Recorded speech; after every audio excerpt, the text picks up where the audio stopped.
My name is Emma. I am 34. To be honest, no one looks good in this story, including me. That's probably exactly why it's a truthful one. 6 years ago, it seemed like life was finally starting to come together. I was working as an office admin, renting a small apartment, living paycheck to paycheck. Nothing catastrophic, but nothing inspiring either, just the usual adult grind. Parallel to my life, Daniel was always somewhere nearby. We went to the same school, then occasionally crossed paths through friends. A normal guy, works, doesn't drink, no pretenses, with simple plans: family, house, vacation once a year. I treated him well, but without any wow factor. More like someone with whom everything is clear and predictable. And then he appeared, the one I called simply he for a long time, but now I can calmly call him what he essentially is: a rich married man used to getting what he wants, a major client of our company.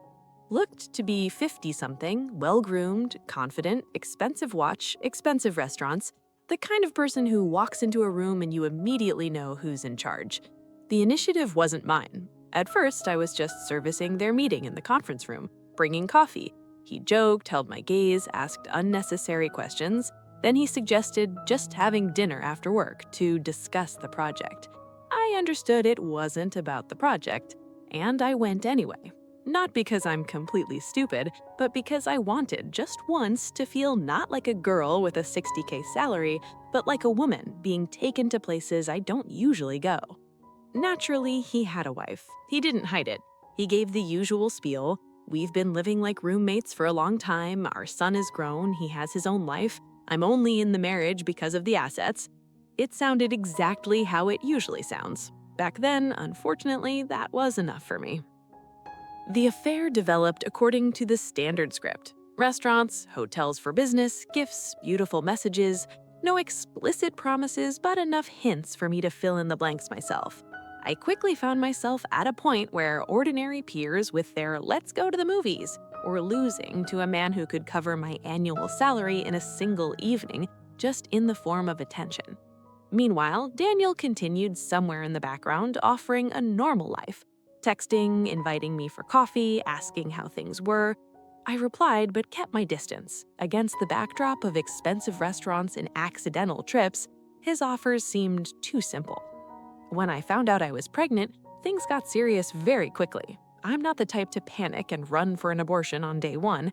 I understood this was no longer just an affair. I expected at least an honest conversation from him. By that point, a picture lived in my head. He would leave his family, it would be hard but honest, and we would start from scratch.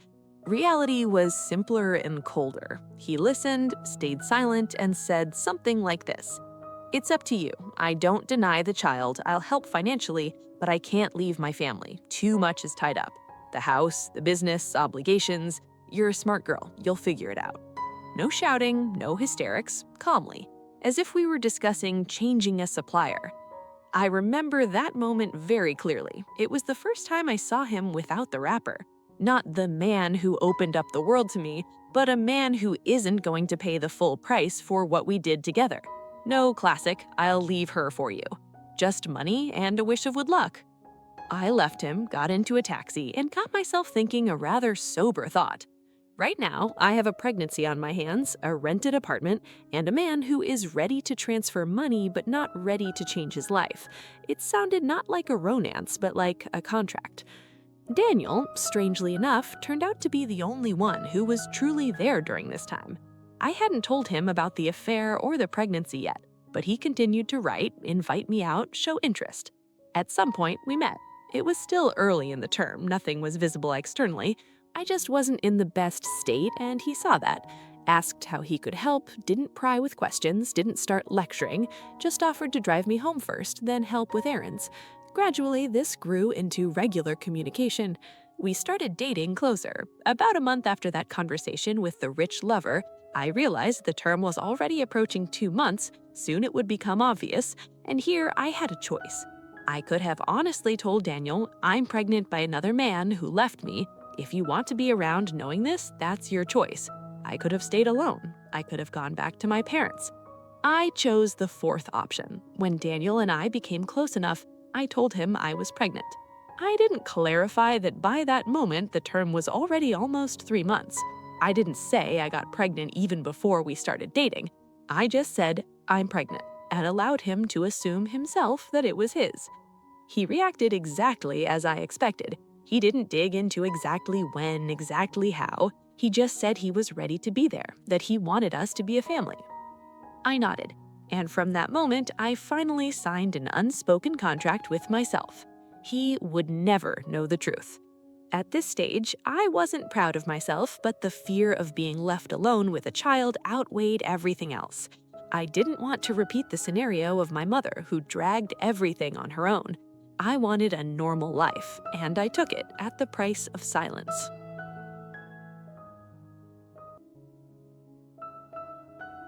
Pregnancy is a strange thing. While it's abstract, it seems like there's time.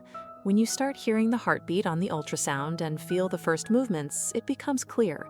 Putting it off with, I'll figure it out later, is no longer an option. I was exactly somewhere between these stages when Daniel turned from background noise into a constant presence. We started seeing each other more often. At first, it was short meetings for business. A ride home after work, help carrying bags, fixing something around the house. He was the kind of person you didn't need to play a role around. With him, I didn't need to explain why I didn't have expensive dresses, but shopped at sales, why I counted every thousand. Against this backdrop, the contrast with a rich lover became especially noticeable. There, a show and a closed door. Here, ordinary life, but without the feeling that you were a temporary project. When I told him I was pregnant, he didn't even ask the question, "Are you sure it's mine?" He just accepted it as a fact. For him, we had been together long enough for it to look natural. I didn't correct him, didn't say that I actually got pregnant even before we started dating. I just stayed silent, and that silence turned into the foundation of everything that followed. When the term got longer and I officially went on maternity leave, he suggested getting married and moving in together. The arguments were ironclad. It's easier financially, it won't be hard for me alone, it's better for the child to be born into a family with both parents. I understood perfectly well that for him, this wasn't just about convenience. It was important for him to be the one who doesn't leave. It was his way of not repeating the history of his own father, whom he sometimes talked about. Rich, cynical, abandoned women without looking back. I had a choice again. To say honestly, listen, this child isn't yours, and if you stay now, you will live with this knowledge your whole life. Or do what I did, stay silent and allow him to think otherwise. I chose the second, not out of great happiness, but out of banal fear. Ending up with a newborn in a rented apartment on one salary seemed worse than living with a secret. We signed the papers shortly before the birth. Everything quick, no lavish wedding. Just the registry office, 2 witnesses, a stamp, and the passport. For me, it was simultaneously a step toward safety and a point of no return. The birth went without drama. Ordinary maternity hospital, ordinary ward. Daniel was there the whole time, driving, waiting, bringing things. When they gave him the baby to hold, he looked the way normal men look when they first pick up their own, confused and touching. I watched this scene and understood that at that moment, I was finally closing the door behind me. If before it was still possible to backtrack, now it wasn't. Since we were married, the child automatically was registered to Daniel. No questions arose at the registry office. To everyone, it looked normal. Husband and wife, child. For me, it was another layer of lies now documented. After the birth, life became very down to earth. Feeding at night, stroller during the day, formula, diapers. The affair with the rich man turned into a distant episode. I didn't take money from him, although he reached out a couple of times. At some stage, it became easier for me to keep this story completely separate than to explain where I suddenly got extra money from. Daniel turned out to be the kind of father I would have wished for in an ideal scenario. He pulled the night shifts, stood at the stove, went to the clinic. He didn't have the "I'm a hero" attitude, he just did what he considered the norm. And yes, this only intensified the internal discomfort, because all the good things he gave highlighted what I hadn't told him. Sometimes he asked about my ex, without details, carefully, mostly in the format of, if he shows up, how do you feel about that in general? I answered half honestly that I didn't want to see him in my life. About the fact that he might one day appear in a completely different role, I naturally didn't say. Separate conversations went on about his family, about the father he couldn't stand. Rich, cynical, perpetually cheating on his mother. Daniel told it in simple phrases, without tears, that he grew up his whole life feeling there was money in the house, but no respect or normal relationship model. That at some point he caught him cheating again, tried to stand up for his mother, after which he was declared ungrateful and free. Since then, the relation was cut off. I listened and thought about how strangely everything was intertwined. Behind me, an affair with a rich married man who spoke to me in almost the same phrases that, apparently, fathers of this type speak to all mistresses. With Daniel, a principle not to be like his father. And in the middle between this, the two of us raising a child who is his on paper, but in fact, from the very type of man he has hated his whole life. At the same time, in daily life, everything looked normal. We didn't walk around the apartment with tragic faces. We fought over unwashed dishes, argued about which kindergarten to send the child to, counted money until the next paycheck. It was ordinary family life with a small admixture of constant background noise that only I knew about, and a man who no one in this story had seen yet. The years after the birth didn't feel like a black hole. They felt like normal life. Daniel and I lived like most people do. Work, kindergarten, endless shopping from the list, rare trips anywhere further than the nearest mall. The child grew, at first, simply as ours, without any unnecessary questions. Sometimes I caught myself comparing the two men in my head. One, rich, cynical, who disappeared from my life as soon as it came to real responsibility. The second, Daniel, who, without unnecessary pathos, pulled everything that came up. At some point, I stopped romanticizing the previous option. There was no mystery left in him, no special connection. Only the fact he was there when it was convenient and disappeared when it became inconvenient. The child grew, and along with him grew the risk that the truth would surface purely biologically. Facial features, character, manner of speaking, all this from time to time led me to the thought that if someone wanted to, they would find matches. But Daniel, fortunately or unfortunately, never looked at his son through the prism of whose is he. For him, he was just a child with whom he had to do homework and play soccer. The topic of his father came up rarely but consistently. Sometimes after a hard day or a bad work week, he would say something like, "The main thing is not to become like him," without specifics, just as an internal guideline. I didn't ask questions. I knew enough to understand the general picture. A rich, cynical man who cheated, humiliated his mother, believed that money was the answer to everything. At some point, Daniel quarreled with him completely and cut him out of his life. Daniel never mentioned his father's name, always just said he or father. I knew the last name, we are married after all, we have the same last name, but the name of my husband's father was an abstraction to me, and why would I need to know it if they hadn't communicated for many years? We spoke of his father as a figure from the past, as a person who is formally alive but emotionally no one anymore. And frankly speaking, that suited me. The further he was from our life, the calmer it was inside. The first warning signs began not with dramatic scenes, but with an ordinary phone call. Daniel came home from work with that very expression on his face when a person is simultaneously annoyed and thoughtful. Said his father had written to him, not directly, through one of their mutual acquaintances, that he wanted to talk, to try to fix everything, not to die enemies. A set of phrases that usually sounds after 50. I asked cautiously, "What's his name, by the way? You always just say father." Daniel was surprised by the question, but answered, "Richard. Richard, last name. Why?" At that moment, everything inside me dropped. Richard. Rich businessman. The same last name that I have now. The very same age, now he should be pushing 60. 6 years ago, he was slightly over 50. I asked again, clarifying details, what he does, where he lives. Every answer from Daniel only confirmed what I had already realized. The man by whom I had a child and my husband's father are the same person. I felt myself go cold inside. Daniel looked at me, not understanding why I was reacting so strangely. I quickly pulled myself together, said something like, "Just was curious."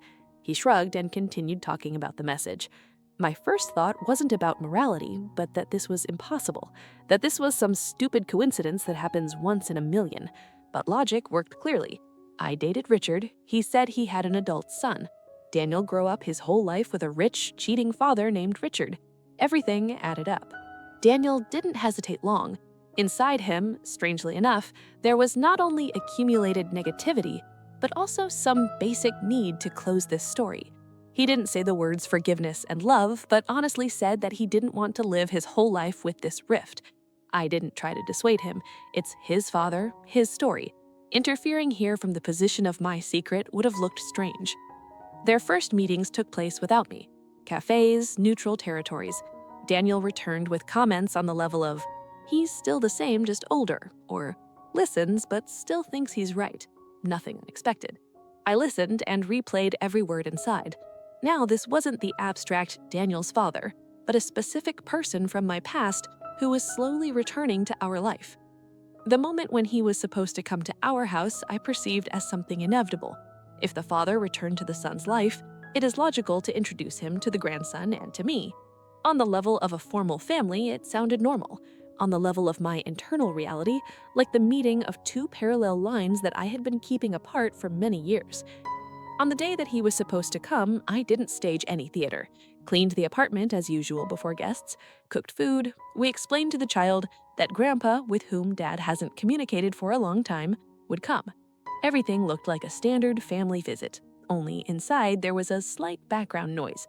I wonder if you'll recognize me immediately or pretend not to. When the door opened, the first thing I heard was the voice. Confident, familiar, with that very intonation of a person who's used to entering any room like the master. Then I saw him. He had hardly changed. A little more gray hair, wrinkles a little deeper, watch a little more expensive. The same gaze that assesses people not as people, but as positions in his personal coordinate system. He recognized me too. It was visible from the micropause. For a fraction of a second, his facial expression changed, like a person who suddenly found someone else's wallet in their grocery basket. Not horror, not shock, rather annoyed surprise. I didn't plan for this here. Daniel was standing nearby, pleased that he was bringing his father into the house. For him, it was a step forward. For me, the moment when the past ceased to be the past and physically walked into our kitchen in an expensive coat. My name is Daniel. I'm 34. In short, I'm the person who honestly supported the family, only to find out that the main joke of the whole story was on him. But I won't make a drama out of this. I'll just tell you how it looked from my side. Emma and I had known each other for a long time. School, mutual acquaintances, sometimes crossed paths at some gatherings. I always treated her with interest, but she kept her distance. Not rudely, just politely neutral. I didn't insist, just continued to be around when it worked out. 6 years ago, something changed. She started replying to messages more often, agreeing to meet up. I saw she wasn't having the best time. Some kind of fatigue, withdrawal. I didn't dig, just tried to be useful. Give a ride, help with errands, listen if needed. We started seeing each other closer. Not officially, without loud words, but for me it was important. I had wanted to be with her for a long time, and now she was finally ready to give it a chance. After some time, intimacy appeared between us. Not only emotional, but also physical. For me, this was confirmation that we were moving towards something serious. When she said she was pregnant, I was surprised but not shocked. We were close enough for this to happen. She looked confused, a little scared. I didn't ask questions like, "Are you sure?" or "Is it definitely mine?" For me, it was obvious. We are together, she is pregnant, so it is our child. I wasn't the type to panic or look for a way out in such a situation. On the contrary, for me, this became a reason to finally stop beating around the bush and do what I had long wanted, start a family with her. My father was exactly the kind of person I didn't want to be. Rich, confident, with the eternal certainty that money is the main argument. He didn't leave my mother officially, but did everything to make her understand. He was doing her a favor by living with her. Infidelity wasn't a secret, but something like a bad habit everyone knows about but no one speaks aloud. At some point, I caught one of these scenes. Not exactly by accident. I just stopped closing my eyes. After that conversation, we stopped communicating. He sincerely believed I was ungrateful because, due to my principles, I was ruining my future. Against this background, the situation with Emma didn't look frightening to me. The woman I like is pregnant. I can be there. I can do everything right. Inside, there was a fairly simple mindset. I don't want to be like my father. That was enough for me. When I proposed to Emma to get married and live together, I understood what I was signing up for. There were no illusions that perfectly arranged relationships awaited us. But the feeling that I was doing at least something normal outweighed any doubts. We signed the papers shortly before the birth, rented a bigger apartment. The child was automatically registered to me as the husband, without even discussing another option aloud. For me, it simply didn't exist. The first years with the child were hard and normal at the same time. I got up at night, changed diapers, stood with the stroller at the playground, listened to the same cartoons. Sometimes I thought my life had abruptly narrowed to the radius of home, work, store, clinic. But this didn't cause a feeling that I was robbed. Rather, it was what I chose myself. Emma never tried to play the role of the perfect mother and perfect wife. She had her breakdowns, fatigue, bad days. We argued over trifles. Who bought the wrong milk? Who forgot to call the teacher? That is, we lived like most people. To be honest, this very ordinariness suited me. After a childhood next to a person who made a show out of his every step, quiet predictability looks like a gift. I rarely thought about my father, mostly in the format of internal vows. Not to speak to the child in his tone. Not to use the phrase, I pay, so you are obligated. Not to measure everything in money. Sometimes I shared fragments with Emma, without details. I didn't try to pretend it didn't touch me anymore, but I wasn't going to walk around my whole life with a sign, I was traumatized by Dad. There had been no contact with him for many years. No calls, no messages, no congratulations. He knew where I lived, but showed no interest, and frankly, that suited me. I was building my family model and wasn't going to let a person I didn't respect into it. With the child, I had a fairly simple internal contract. He is mine, without reservations or footnotes. When he took his first steps, said his first word, went to kindergarten, went to school, nowhere inside did what if popped up. In this sense, I lived in a much more stable reality than Emma. She, as I understand now, kept another layer in her head all this time. To be completely honest, I didn't feel like I was living in a false story. My version of events at that moment was simple and convenient. We started dating, she got pregnant, I stayed. Period. No extra question marks. This continued until the past, which I myself had rejected, decided to return without an invitation. The first signal from my father didn't come as a bolt from the blue, but through an acquaintance. Someone who still occasionally communicated with him passed on the message. He was asking how you are, wants to talk. I didn't jump for joy. Rather, I reacted like it was a strange email notification. You can ignore it, you can open it. What was interesting wasn't even that he remembered me, but why specifically now? Age? Health? Boredom? His conscience certainly hadn't woken up. I thought for a couple of days. Inside, there was no desire to go reconcile and hug. There was something else, an understanding that I could tell myself the story I'm above this my whole life, but still never know what it actually meant to him. In the end, I agreed to meet. On neutral territory, in a cafe. He arrived in his usual style, good suit, confident gait, the look of a man who has everything under control. If you didn't know who he was to me, you might think he was some successful client.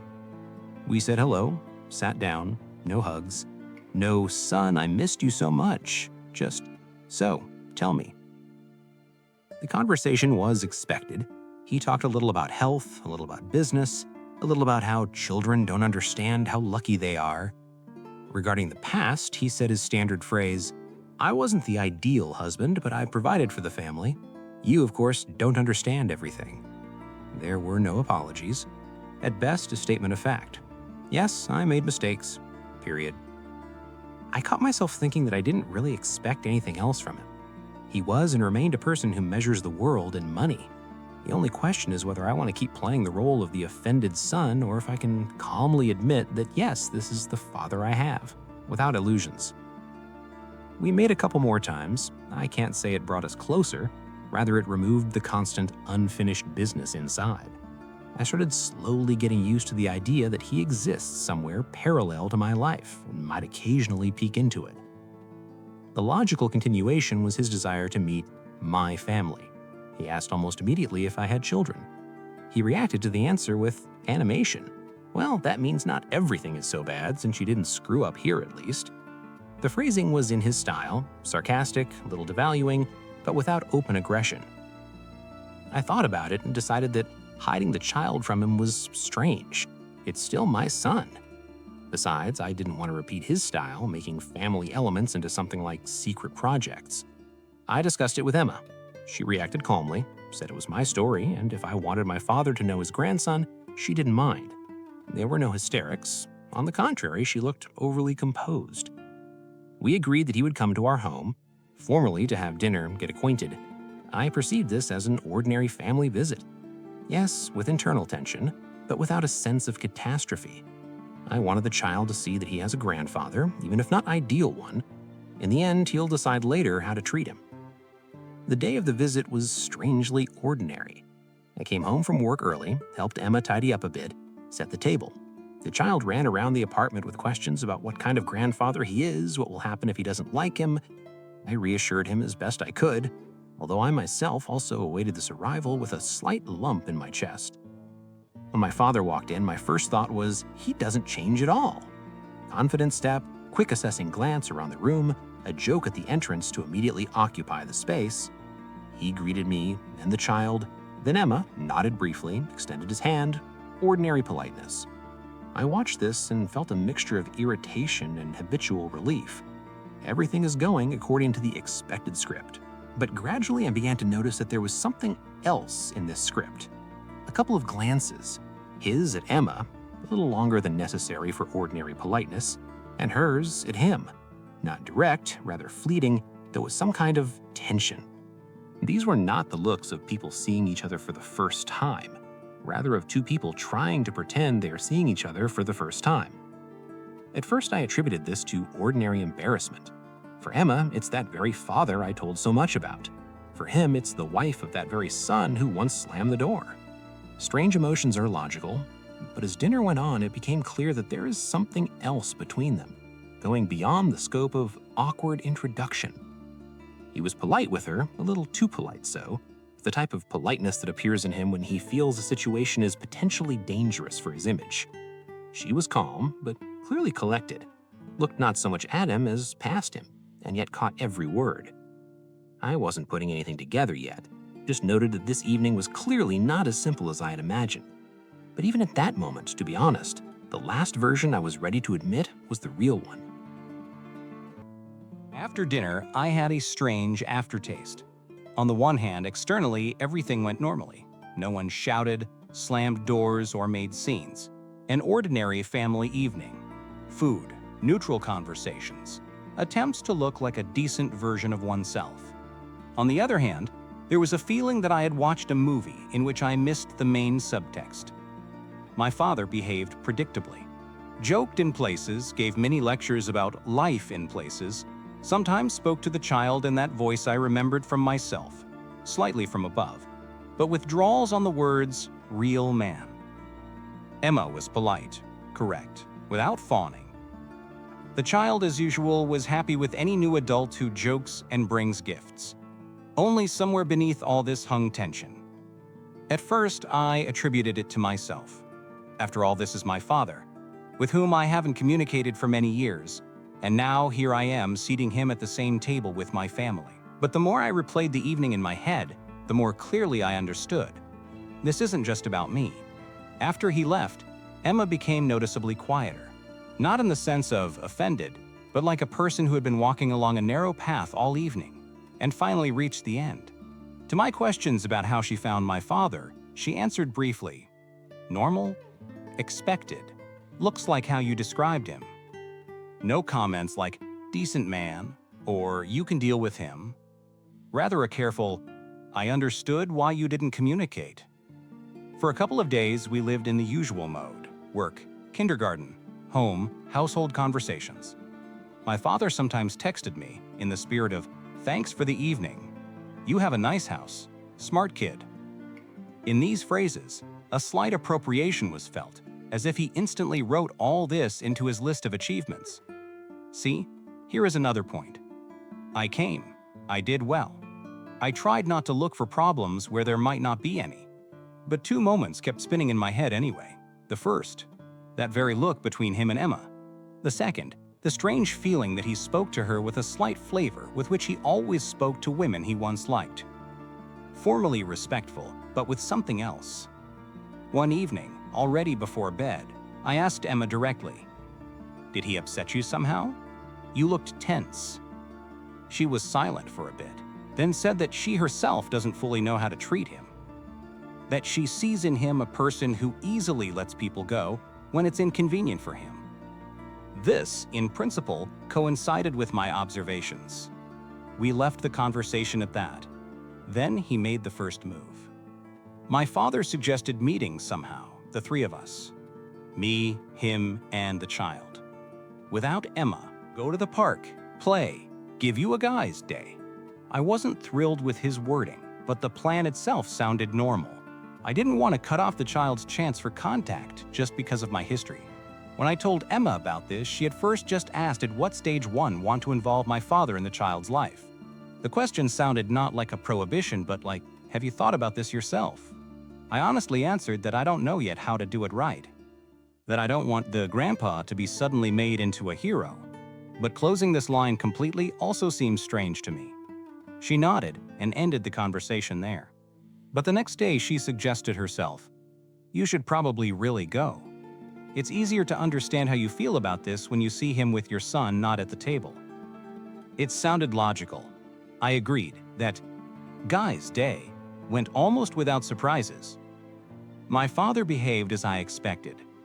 Bought the child everything he pointed at, told stories from his youth, tried to look interesting and useful. The child, naturally, liked it. I felt awkward in places, funny in places. Seeing a person who once raised me on the side with the phrase, "money solves everything," now trying to play an adequate grandfather is a peculiar spectacle. At some point, when the child ran off to the playground, we were left alone on the bench. He looked at me and said, "You settle down nicely. Your wife is smart, and the boy, promising." I noted that the last compliment sounds as if he is evaluating not a living person, but a project, but I kept silent. He then added, "Glad you didn't repeat my mistakes." I chuckled internally. Exactly how many of his mistakes I didn't repeat is an open question, considering that he apparently didn't suspect one of them yet. But formally the phrase sounded nice. Up to a certain point, everything could be written off as a strange but viable rapprochement of two adults who once fell out. We started calling each other sometimes meeting. I didn't drag him to our place every weekend, but I didn't keep him at a distance of 100 kilometers either. That the puzzle even exists and somewhere nearby walks another version of this story, I will learn later. So far, my part looked fairly straight. I was sure that my father saw my wife and my son for the first time at that very dinner. And that is precisely why, for me, the moment when the picture flipped was not a tragedy, but a cold, very sharp click. My name is Richard. I'm 58. If someone needs a convenient villain in this story, you can consider me the one. I live with that just fine. I've dealt with money my whole life. Business, deals, contacts. I got married early because that's how it should be, and children appeared on schedule too. My wife and I didn't have a dream marriage, but a working union. She took care of the house and the image, I took care of the income. Against this background, fidelity was never a sacred topic for me. I don't hide it, I cheated often. Not because I couldn't do otherwise, but because I didn't see much drama in a man with money using his opportunities. I didn't find out suddenly that my son had stopped talking to me. It was a long-term story. First teenage conflicts, then my obvious disregard for his choices, then a couple of scenes with his mother that he saw. At some point, he slammed the door. I didn't run after him. Thought he'd cool off and come back. He didn't come back. Okay, he's an adult, his right. Over these years, I had a ton of affairs. Some lasted longer, some ended faster. Emma was one of them. Yes, I remember her. Young, beautiful, with that type of look where a woman is just beginning to understand that more is available to her than she thought. We met at the office where she worked. Nothing unique. I was a major client. She was the one bringing coffee and documents. Then everything went according to the template. A couple of jokes, a couple of dinners, a number in the phone, meetings.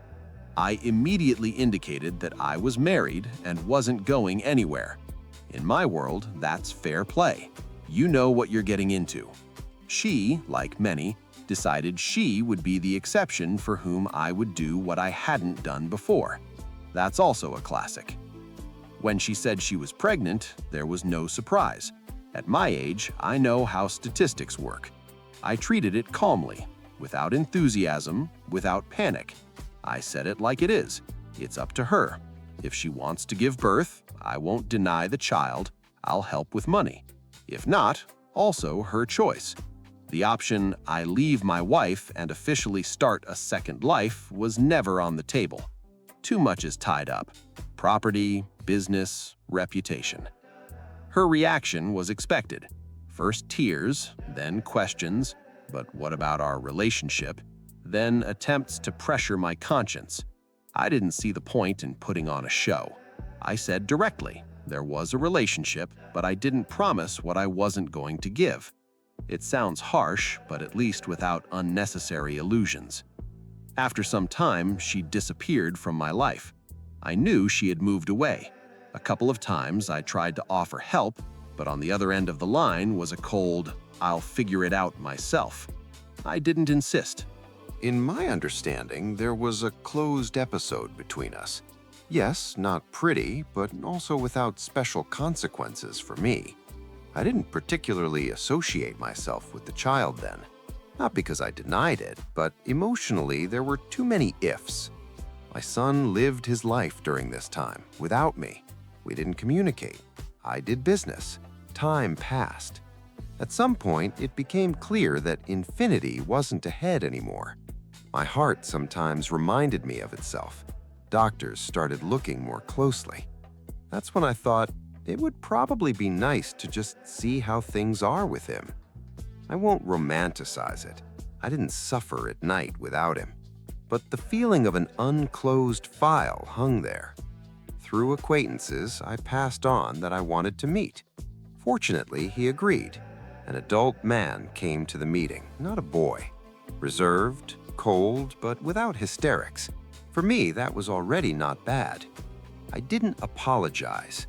I don't see the point in making apologies you don't believe in yourself. I admitted that yes, I wasn't the most convenient father. Yes, I did a lot of things that didn't suit him, but the ideal option doesn't exist anyway. The conversation was dry, but without war. That's an acceptable format for me. When he said he wanted to introduce me to his family, I perceived it as another logical step. Son, wife, child, the standard set. I expected to see an ordinary picture, a nice woman tolerating my character, and a grandson who would be slightly more obedient than his father in childhood. What I saw on the threshold of their apartment forced me to pause for the first time in a long while. Emma opened the door, not looking like her, not reminding me of her, but precisely her. I recognized her immediately. The body remembers people with whom you once crossed paths too closely. She recognized me, too. It was clearly visible by how her face changed for a second. I didn't put on a show. I pretended I was seeing her for the first time, said hello as proper, walked into the house. My head was working faster at that moment than in the last year.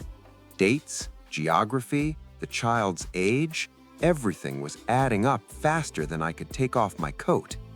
The child looked like normal children look at that age. Lively, noisy, curious. I didn't play I see my reflection. You can see genetics anywhere if you really want to. But the general layout was obvious. Everything fell into one line too neatly. Affair, pregnancy, disappearance, new guy, a child who is legally the son of my son. I can't say that at that moment I felt remorse, rather a clear understanding. That story, which I recorded in memory as closed, hadn't gone anywhere. It just continued to live without my participation. And now it returned in the form of a family dinner, where people sit at one table, connected to each other more than they officially admit. The only thing I decided for myself then was to behave carefully.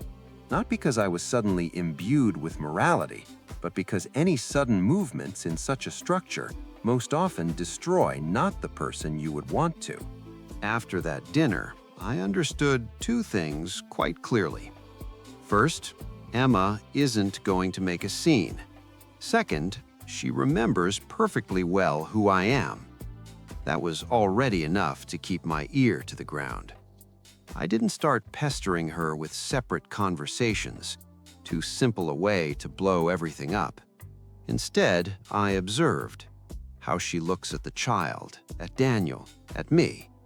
There was no victim hysteria there, rather the look of a person who has been living with a secret for a long time and is now estimating how much longer she can endure.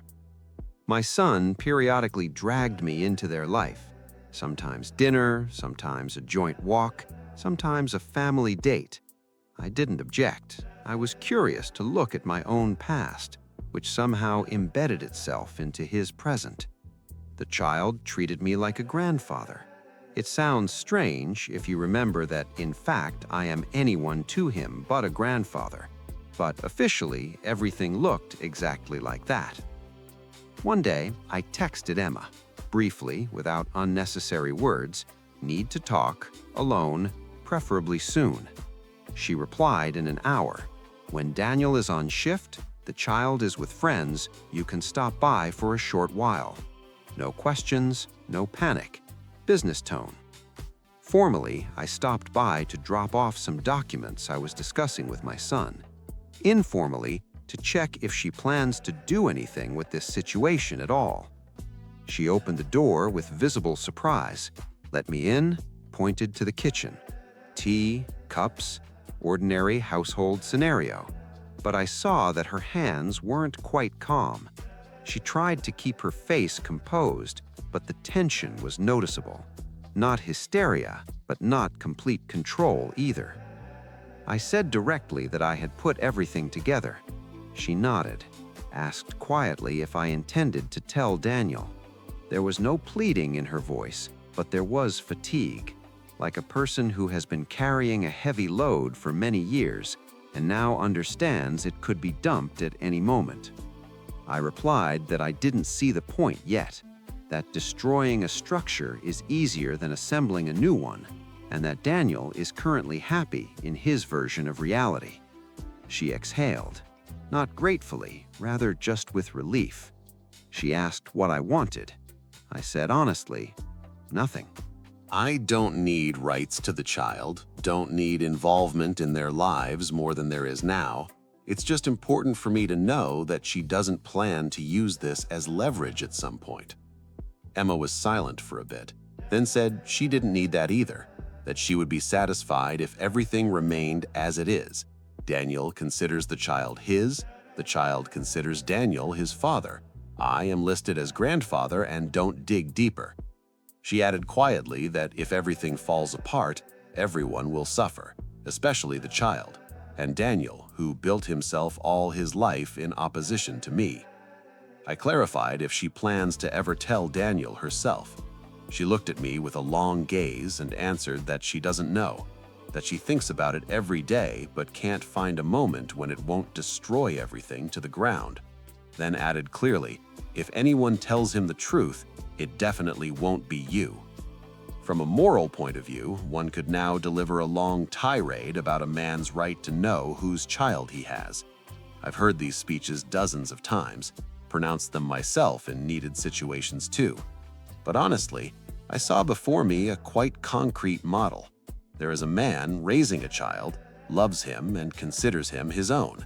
There is a woman who didn't play by the rules at the start, but further keeps this house together. And there is me, a person whose participation in all this is in fact needed by no one.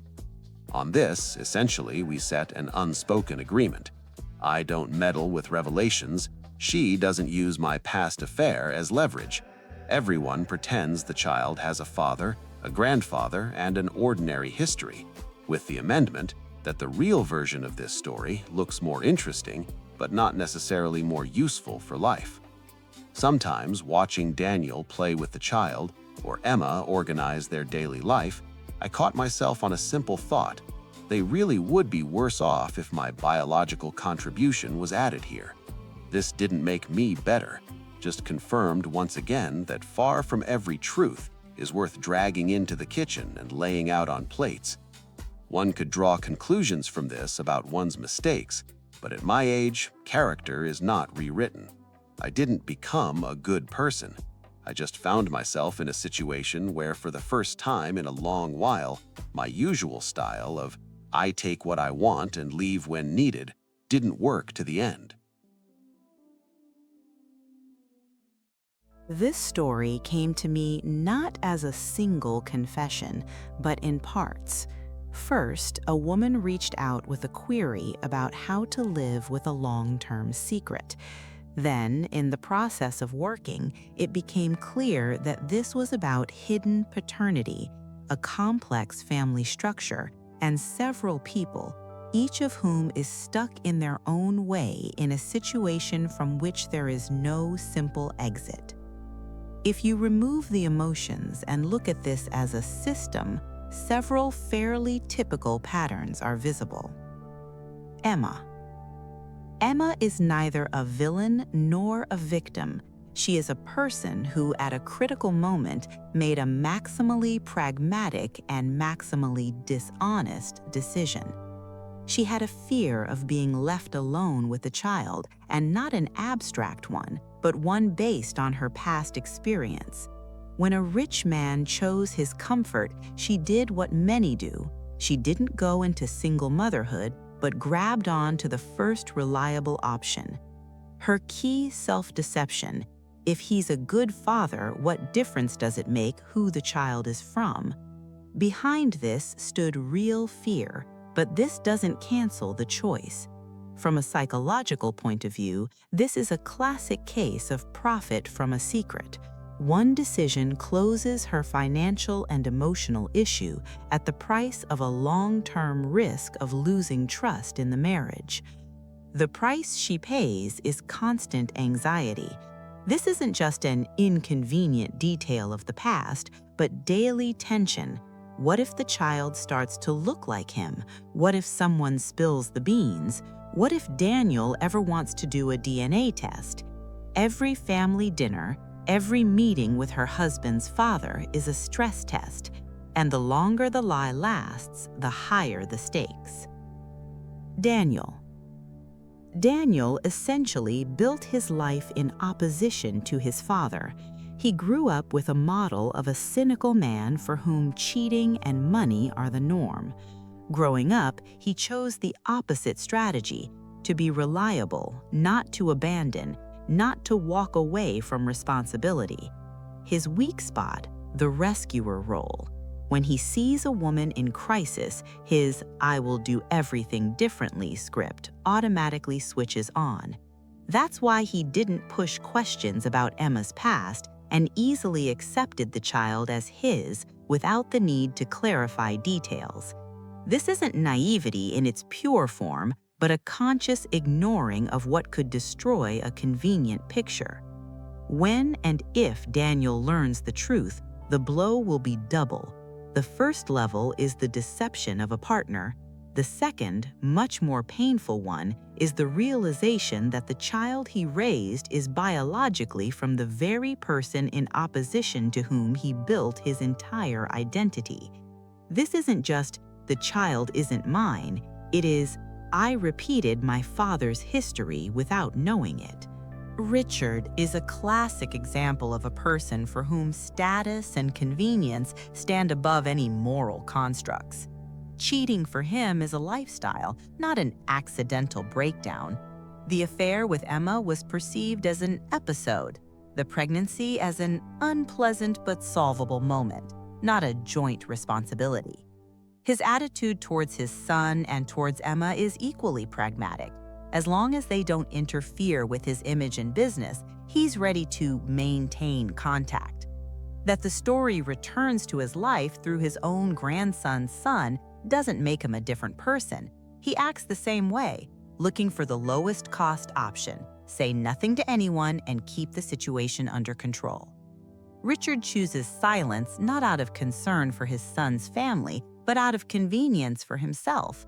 A scandal would destroy his recently restored relationship with Daniel, undermine his reputation.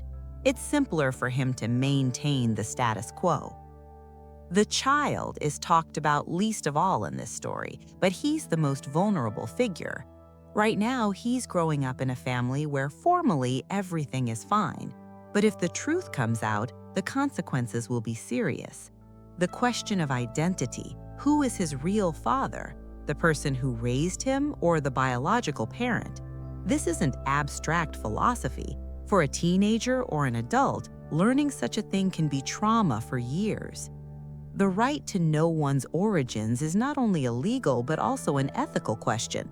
Adults made a decision for him without asking, and the later he finds out, the greater the feeling will be that his entire life is built on a lie. General dynamics. Several lines converged in this story: Emma's fear, Daniel's trauma, Richard's cynicism.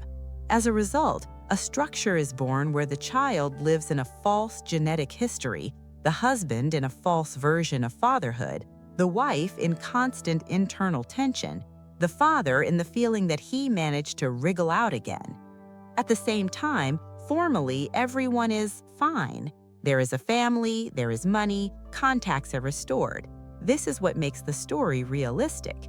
Far from all such stories end with loud exposures and broken lives. More often, everything continues, just with skewed supports. After we have analyzed why each participant acted exactly as they did, the main question remains: what to do about it, and how to avoid getting into a similar situation yourself. If you are in Emma's position, honesty at the entrance is cheaper than truth at the exit. In Emma's case, 6 years have passed. During this time, Daniel managed to love the child as his own. If she had told the truth in the beginning, he would have had a choice. Now there is almost no choice, only consequences. Pregnancy by one and marriage to another is not uncommon. People who talk about it immediately are rare. The price of silence is almost always higher than it seems in the moment of fear. Don't turn a partner into insurance against loneliness. When a person is needed not as themselves, but as a solution to a problem, secrets inevitably appear later, and the probability that he will find out only grows with time. DNA tests are now done for any reason, from medical analyses to school projects. If you are already living with such a secret, don't play "it will resolve itself." There are few options. Talk to your partner, preferably with the support of a specialist, or prepare for the fact that the truth will surface not from you. Delaying doesn't make the consequences softer, it only takes away control. If you are in Daniel's place, the desire to be not like father does not exempt you from reality checks. Not asking questions is not always about trust. Sometimes it's about the fear of seeing things that don't fit into your picture of yourself as good. If Daniel learns the truth now, he will face a choice. What is more important, biology or 6 years of real fatherhood? Some men leave completely. Some maintain a relationship with the child but break up with the partner. There is no universally correct model. There is the one with which you can live on. The main thing is to have the right to be angry and at the same time not break your life. Learning that the child is biologically from your father, a person whom you considered an anti-model all your life, is a double trauma. Here it is important to separate. The child is not guilty of anything, but relationships with Emma and with the father will require serious processing. Don't ignore your own history. Unresolved relationships with parents often push into extremes, either "I won't abandon anyone" or "I don't trust anyone." It is useful to talk through this line so as not to act only out of opposition. If you are in Richard's position, "no one will know" sounds naive in 2025. DNA tests, social networks, accidental intersections, people have too many ways to put the puzzle together. Calculating that a connection you considered an episode will never surface is no longer realistic. In Richard's case, he didn't just episodically become a father, he became the biological father of his son's child. This isn't just an inconvenient story, it's a structural trauma for the whole family if revealed. And silence now is not care for them, but care for his own reputation. Financial responsibility does not equal emotional responsibility. Money transfers do not cover the consequences for the psyche of the child and all participants when the truth surfaces. If you consciously participate in creating a secret child, this is not a mistake of youth, but a quite concrete choice. General recommendations. Speak about difficult things sooner rather than later. The more years a lie is built into the family system, the more people it affects and the harder it is to pull out. If Emma decides to speak now, it will be hard. If in 10 years, catastrophic. There is no optimal moment, but there is a less destructive one, when she is ready to take responsibility for the consequences and has the support of a specialist. Separate relationships with the partner and with the child. Even if the partner behaved dishonestly, the child did not sign up for this scheme voluntarily. It is important for him that adults do not use him as an instrument of revenge or manipulation. Don't try to live through this alone. Stories with infidelity, hidden paternity, and family secrets almost always cause a whole set of reactions: anger, shame, identity confusion. Psychotherapy here is not a luxury, but a way not to get stuck in this for another 10 years.